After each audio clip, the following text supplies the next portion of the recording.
যে ঠিক আছে তারা আমাকে উৎখাত করবে, পরবর্তীতে কে আসবে তাহলে সেটাকে ঠিক করতে পেরেছে? ওনার কথাই মনে হচ্ছে বাংলাদেশের রাজতন্ত্র প্রতিষ্ঠিত হয়েছে, তারপরে কে এটা তো তার নির্ধারণ করার দরকার নাই। তার দল নির্বাচনে যাবে, জনগণই নির্ধারণ করবে এই ফ্যাসিবাদের পরে কারা ক্ষমতায় এসে গণতন্ত্র প্রতিষ্ঠা করবে। এই আন্দোলনের মধ্য দিয়ে আমাদের শুরু করতে হবে, সফল হতে হবে। আন্দোলন চলছে, আন্দোলন চলবে, এই ফ্যাসিবাদ যতদিন পর্যন্ত আমরা পরাজিত করতে না পারবো, পদত্যাগ করতে বাধ্য যতদিন আমরা না করতে পারবো।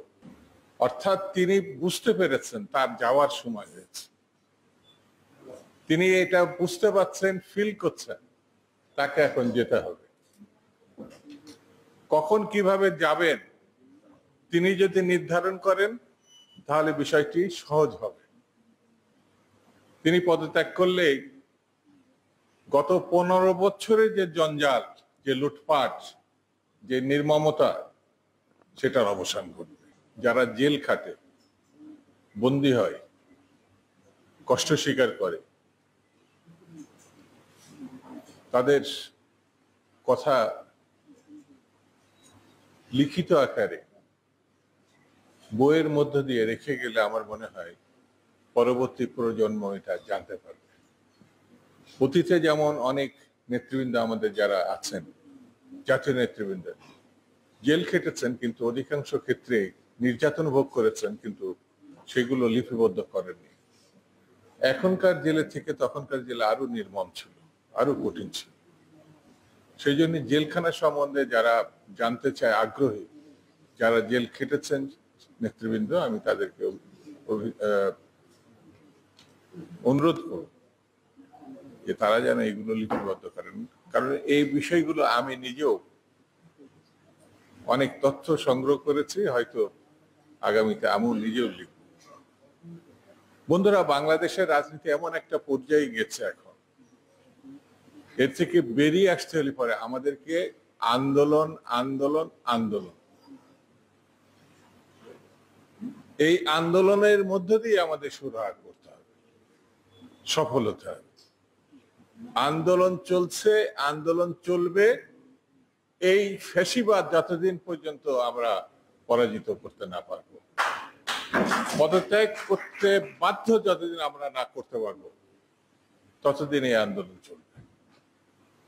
প্রধানমন্ত্রী দখলদার প্রধানমন্ত্রী, আইনের ভাষায় তিনি প্রধানমন্ত্রী নন। তিনি দাবি করেছেন তাকে উৎখাত করা,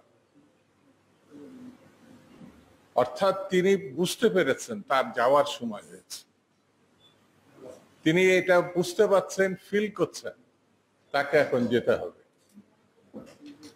কখন কিভাবে যাবেন তিনি যদি নির্ধারণ করেন তাহলে বিষয়টি সহজ হবে।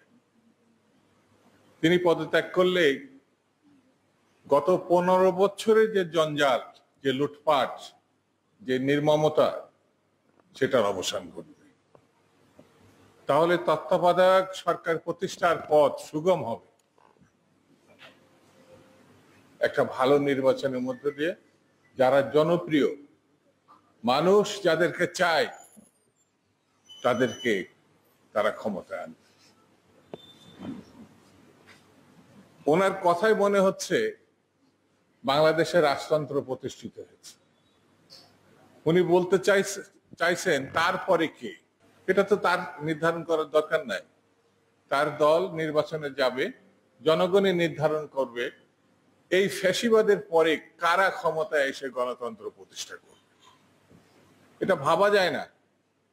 সারা বিশ্বে কোন রাজনৈতিক দলের 1.5 লক্ষ মামলায় 50 লক্ষের অধিক আসামি, এটা ভাবা যায় না। এই যে হাবিবুর নবী সোহেল, সাবেক ছাত্র নেতা, ছাত্র দলের সাধারণ সম্পাদক, সভাপতি ছিল। হাবিবুর রশিদ, সেও সাধারণ সম্পাদক ছিল ছাত্র দল। ডাকসু জিএস এখন জেলখানায় আছে। খোকন, খায়রুল কবির খোকন, আরেক সভাপতি এখন যুবদলের সভাপতি টুকু, সেও জেলখানায়। ভাবা যায় না কোন রাজনৈতিক দলের 4,500-এর ঊর্ধ্বে বিনা অপরাধে তাদেরকে সাজা দিয়ে কোর্ট জেলখানায় পাঠাইছে। এই যে এখানে বসে আছে আমাদের হাবিবুর রহমান হাবিব, ছাত্রলীগের প্রেসিডেন্ট ছিল। এমপি টেমপি এগুলো বাদ দেন, একটা ছাত্র সংগঠনে যখন সভাপতি হয়, প্রধান ছাত্র সংগঠনের সাধারণ সম্পাদক হয়, তারা ইতিহাসে জায়গা করে নেয়। ঠাস করে তাকে আপনি একটা ঠুনকো মামলায়, মিথ্যা মামলায় আপনি সাজা দিয়ে দিচ্ছেন। এখানে এই যে আমাদের একটা রাজনৈতিক দলের সাধারণ সম্পাদক লিংকন, তাকে আপনি সাজা দিয়ে দিলেন এবং জেলখানায় পাঠিয়ে দিলেন। ভাবা যায় না কোন গণতান্ত্রিক শাসন ব্যবস্থায় গণতন্ত্র চাওয়ার অপরাধে ফ্যাসিবাদের বিরোধিতা করার জন্য জেলখানায় যায়, বন্দী হয়। এটা ভাবা যায় না।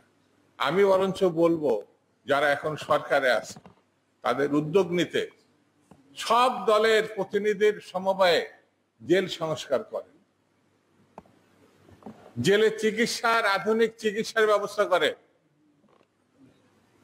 প্রয়োজন খানে জেলের পাশে আধুনিক ব্যবস্থাপনায় চিকিৎসার ব্যবস্থা।